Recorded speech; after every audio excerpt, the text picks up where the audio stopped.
This is Fred Beck from Fred Talks Fighting. I'm joined by Keemstar in Nashville, Tennessee. You do impress me, Keem, because every Happy Punch Promotions undercard you put on, there's always chaos, there's always carnage. It seems to me that these guys put more pressure to promote than the Misfits fighters do sometimes. Well, I mean, I'm always looking to put on fights that are going to be entertaining, right? Entertainment is key to influencer boxing. If you want high level skill, you watch pro boxing. You wouldn't watch influencer boxing. So that's always my main goal. And Alex Stein, Modine, I got caught up in the middle of it there. It's getting a little bit crazy. Oh, it's great. It's great. You got the pimp on the blimp, primetime 99 versus man like Modine. Like I mean, it writes itself. They're both very different characters. Modine's coming from the streets in London, and then Alex Stein comes with a suit and tie.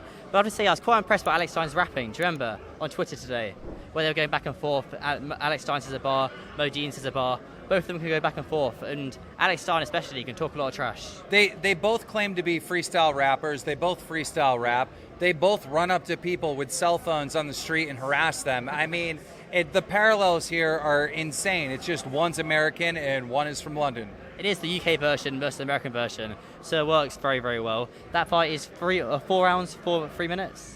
It's, I don't remember, but I think it's either 3 or 4 rounds. Okay, that makes sense. And apart from that fight in particular, what other fight are you looking forward to the most?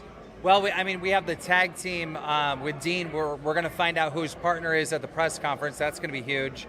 But the Survivor tag is obviously the main draw, right? The Survivor tag, it's never been done before. You know, me and Mams kind of came up with this thing last minute trying to put a tag team match together, which didn't work. You know, certain people didn't want to be on teams, so we ended up with Survivor tag. So to see how this plays out, I mean, it could either be a disaster or it could be amazing, and we might see more Survivor tag in the future. So I'm excited. Yeah. Who's a favorite for the Survivor tag? He seems quite evenly matched. Got to go with Nick. Nick LMAO, part of Happy Punch. You know, support my teammate, but also that's who I really think is going to win. Yeah, it's a good one. It definitely is a good one for sure. Just moving down the card though, you've also got a tough fight versus Rockman Jr. I guess that more goes to the pro boxing heads, but still very, very good one.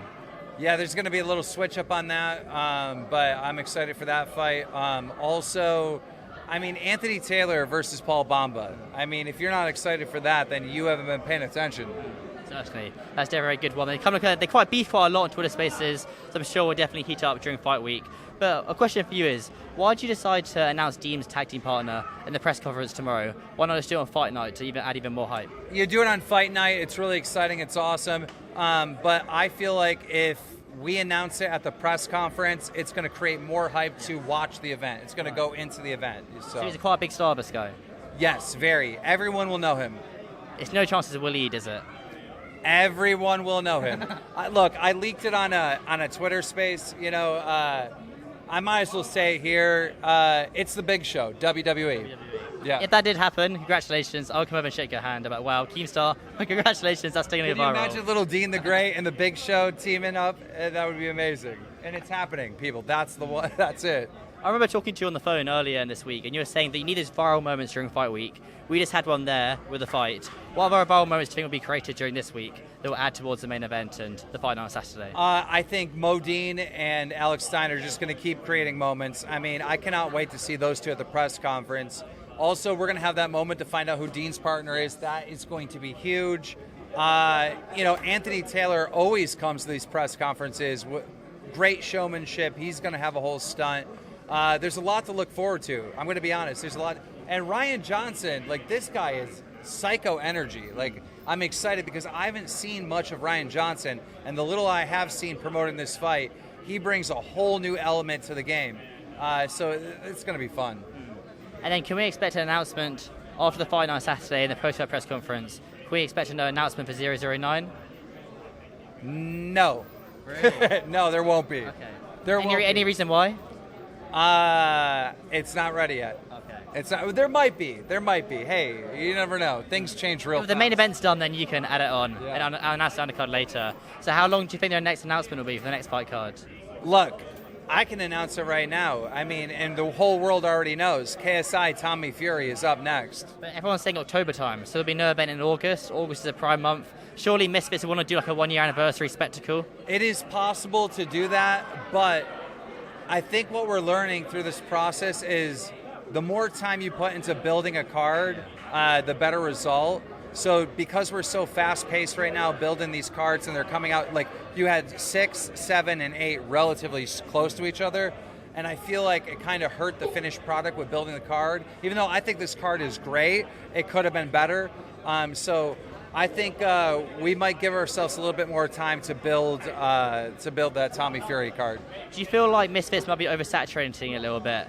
And then maybe they might start spacing the event out every other month, so people like look forward to it more. Because I get the vibe now that from even seeing who goes to the ringside, it used to be like all the sidemen go, and now only 1 or 2 of them go. Do you think people kind of think, oh, Misfits is putting a show on there, when next time Misfits put on a show, everyone will want to tune in because they happen a lot less? Well, the fans want more cards, right? They do want more cards. Like, it might be oversaturated, it might not be. It doesn't matter. At the end of the day, the fans want an event every single month, and that's what Misfits is trying to do. They're trying to deliver that. But you got to understand, as soon as this is done and over with, then it's building the next thing, right? So it's like there's never any downtime. There's, good fights take months and months and months, half a year to like actually organize, right? So I have so many different people that are training right now, and I don't know if they're on the next event. I don't know if they're 3 events down the line.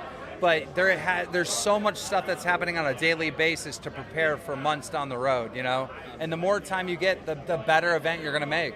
Yeah, 100%. I do agree with that. And just one last point before I do let you go. I know I'm keeping you here for a little bit of time. You always say Misfits need a big star. So after Keemstar retires, it goes on to that guy. That guy leads the company. If you were to pick a few names now, who you think you could pick? I guess Kai Cenat, Speed, Aiden Ross, the big ones right now. But realistically, who's a big star right now who you expect to see in the ring before the year ends? Chris from Mr. Beast. You heard it here. Thanks, team.